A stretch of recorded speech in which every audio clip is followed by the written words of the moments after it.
Eren Yeager matou mais gente do que qualquer vilão de anime que você já viu na vida. E sabe qual é o pior de tudo? Ele fez isso porque ele quis.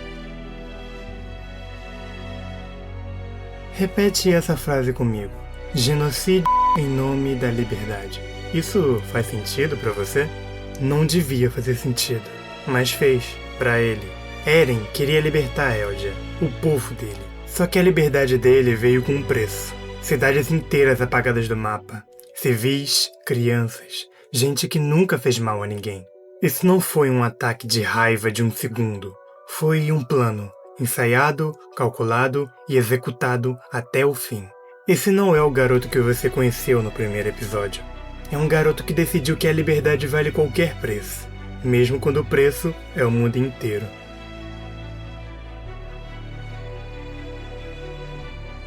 Um moleque que só queria ver o oceano virou o maior carrasco da cultura pop recente.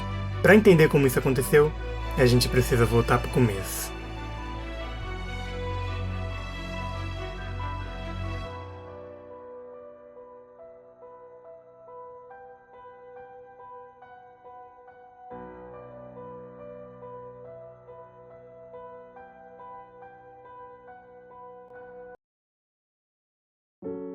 Oi, eu sou o RV e você tá no Reino do Mestre. Pra gente entender essa história direito, a gente precisa voltar pra 845, muito antes do estrondo.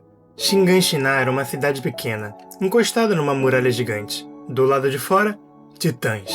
Monstros enormes, sem roupa, sem fala, que só queriam uma coisa: comer pessoas.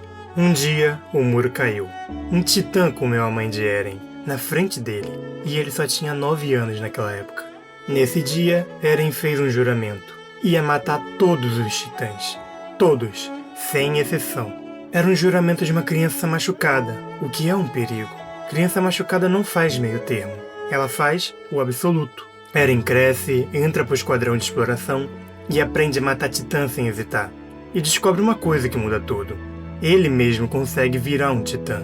Do lado dele sempre tinham 2 pessoas. Mikasa, a irmã adotiva que jurou proteger ele, e Armin, o melhor amigo, o cara que sonhava junto com Eren em ver o mar. Guarda esse trio na cabeça. Mais pra frente, ele vai ser testado do jeito mais cruel possível. Mas antes disso, Eren precisa descobrir uma verdade. Uma verdade que vira o mundo dele de cabeça pra baixo.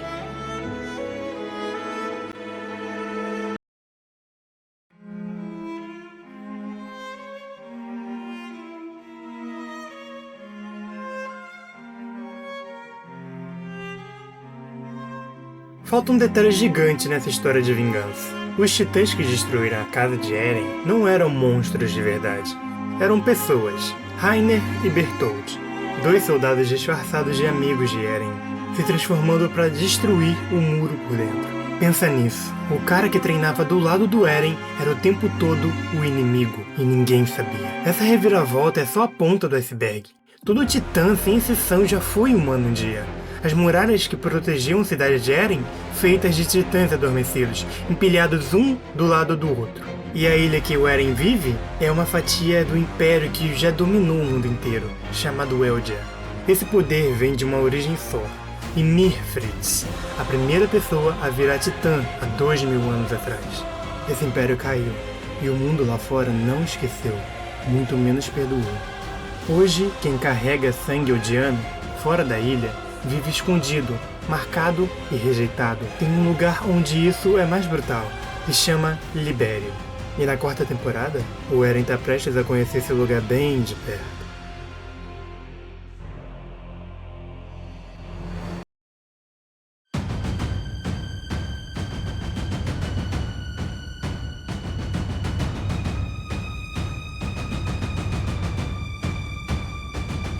Existe um lugar no mundo de Attack on Titan onde nascer já é uma sentença de morte. Esse lugar se chama Libério. Quem nasce eldiano fora de Parades vive em um gueto, usa braçadeira para ser identificado e não sai sem autorização. Cartazes espalhados escritos demônio eldiano ensinando as crianças a ter nojo da própria origem. Existe uma saída torta para essa vida. Virar titã pelo próprio país que oprime você. Crianças treinam a vida inteira para talvez herdar esse poder. Mas o problema é que, se elas herdarem esse poder, elas têm um prazo de 13 anos de vida. E depois disso, morrem. 13 anos de honra trocados por uma vida inteira de gueto. É esse o negócio oferecido para os próprios cidadãos edianos. Gabi e Falco cresceram assim. Criados para odiar quem mora em Parades. Criados para achar bonito morrer numa guerra que nem é deles. Eren, infiltrado nesse país, viu isso de perto. Viu o ódio que plantaram nas crianças eldianas contra a ilha dele. Dá pra entender a raiva dele aqui. Ver seu povo tratado como lixo descartável mexe com qualquer um. Só que dor não é desculpa pra matar quem não te fez nada. E é exatamente isso que Eren vai fazer.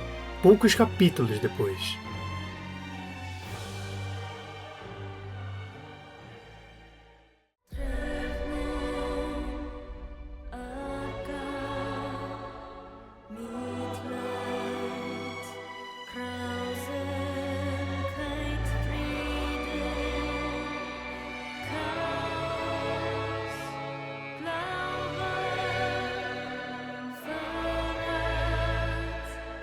Eren teve a chance de negociar, e ele escolheu fogo. Libério celebra o dia da fundação, praça lotada, famílias inteiras, crianças no colo dos pais. No palco, Willy Tibor revela uma arma secreta e anuncia a guerra contra a ilha de Eren. É nesse exato momento em que Eren decide agir. Ele se transforma ali mesmo, no meio da multidão, sem aviso e sem hesitação. Prédios caem, gente corre, gente que não consegue correr rápido o suficiente, morre. Nesse ataque, civis morrem, soldados morrem, crianças que estavam ali só para ver o desfile, morrem. Esse ataque não foi impulso, era um plano.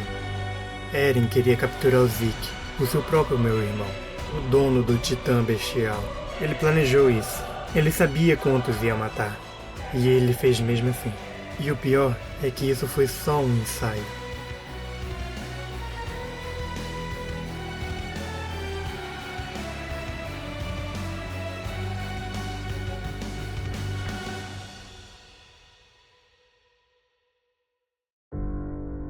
Agora respira. Essa parte precisa de muita atenção. Talvez Eren nunca tenha escolhido nada disso. Pelo menos, não do jeito que a gente entende escolha. Existe uma dimensão que conecta todo mundo com o sangue eldiano. E é por ali que a memória do Titã passa de herdeiro para outro herdeiro. Só que Eren não recebe só a memória do passado. Ele recebe lampejo do próprio futuro, desde criança. Isso quer dizer algo perturbador. Parte do que Eren faz, ele já lembrava de ter feito, antes de fazer. Uma jaula sem grade, um loop fechado, criado pelo próprio Eren, olhando para trás através do tempo. Reparou na ironia? O personagem mais obcecado com a liberdade da história inteira é o mais preso de todos. Preso não em uma cela, preso na própria linha do tempo. Zeke, o meu irmão de Eren, tinha outro plano, mais silencioso. Esterilizar os eldianos aos poucos, sem guerra, sem morte em massa. Porém, o Eren recusou. Ele não queria um fim tranquilo, queria liberdade imediata, nem que isso custasse o planeta inteiro. Aqui mora a parte mais perturbadora de tudo. Preso no tempo ou não, na hora de decidir, Eren escolheu apertar o gatilho, sabendo exatamente quantos ia matar.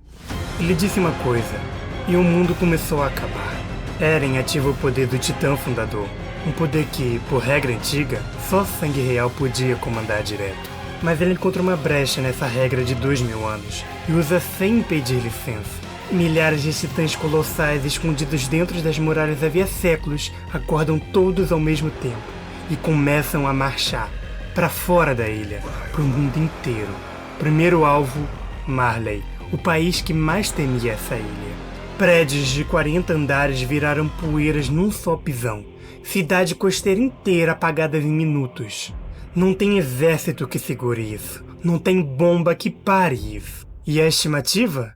Perto de 80% da população mundial, fora de Parades, morta ou em risco de morrer. Eren via isso como a única forma de garantir que ninguém nunca mais ameaçasse Parades. Segurança definitiva através do extermínio definitivo. Não sobrou meio termo depois disso. Só ruína. Nem os amigos de Eren escaparam da fúria dele. Para parar o estrondo, acontece o imparável. Os antigos amigos de Eren se juntam aos antigos inimigos dele. Mikasa, Armin, Levi, Jean, Connie, lado a lado com Rainer, Anne, Pique, Gabi e Falco. Gente que há segundos atrás estavam tentando se matar. E do outro lado dessa aliança impossível, Eren, sozinho, gigante, sem piedade. Ele ataca todo mundo igual. Não poupa quem já foi amigo. Não hesita contra quem já amou. No meio da porradaria, Jean entende uma coisa sobre Eren. Para ele, isso tudo sempre foi autodefesa. Só que a autodefesa que apaga o planeta inteiro não é mais autodefesa. Vira simplesmente um extermínio, com uma desculpa bonita. Tem uma cena separada da batalha que complica tudo. Eren e Armin, sozinhos, numa espécie de sonho compartilhado. Ali Eren parece menos certeza e mais dúvida, menos convicção e mais alguém pedindo, em silêncio, para separado. Isso não apaga o que já aconteceu. Os mortos continuam mortos. A dúvida vem tarde demais. No fim, é Mikasa quem encerra tudo, ela mesma, matando quem ela mais amou, para salvar quem sobrou. O estrondo para, mas não antes de matar uma fração assustadora da humanidade. Eren queria libertar o mundo. Sobrou só luto. Isso não é heroísmo, isso é genocídio. Não importa quantas lágrimas vieram depois. Lembra da pergunta do começo? Genocídio em nome da liberdade faz sentido? Para Eren faz sentido. Ele via a morte de cada pessoa que ele pisoteou como um preço justo por um mundo onde Eldio nunca mais precisasse ter medo. Só que herói não mede vitória em corpos. Carrasco mede. É isso que Eren virou, não um garoto que só queria ver o oceano. Um homem que afogou o mundo para garantir que ninguém mais tirasse esse oceano dele de novo. A liberdade que ele tanto perseguiu virou prisão para bilhões de pessoas. Essa é a ironia mais cruel dessa história toda. E você, o que acha? Dá pra chamar Eren de herói depois disso tudo?